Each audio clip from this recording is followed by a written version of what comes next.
music. Greatest. Shampari. We are the greatest. Toughest. And baddest. And roughest.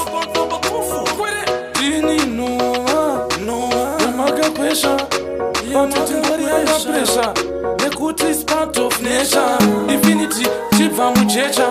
Amutse kuti. Taka uya kuzokufura ma scripture. Nakaratizwa na mwari picture. For the future. Nekuti. Ndakamecha kuita teacher. Preacher. Lecture. Inini andisi actor. Dinotanga nekurira makseni. Risatira rira chongwe.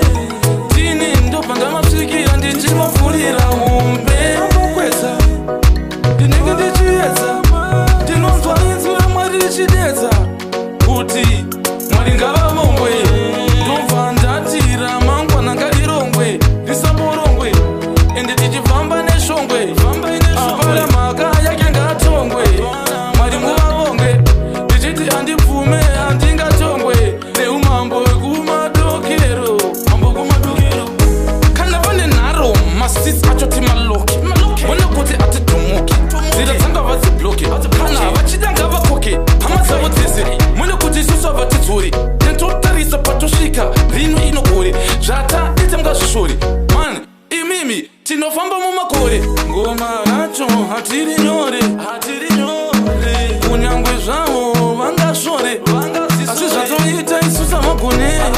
Nekuti mashure takataura kuti atidzoke. Isusu ndizo tinovhura hombe.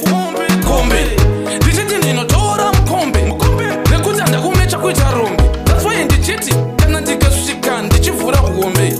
Doti imwe muva tope isusu atikanganwe chazuru nehope. That's why ndichiti hatina kumecha. Tinofadza nyangwe masope.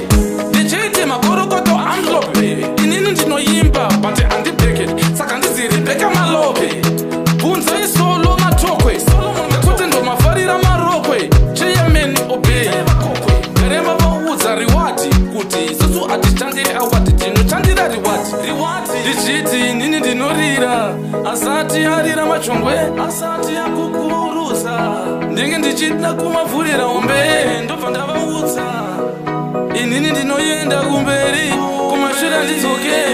Ende nzira dzangu hamudzibloke. Infinity. Ito zvinhu zvamupasira limit. Nekuti anytime any minute I mean it. Kuti them shall believe it. Kuti mune ino live it.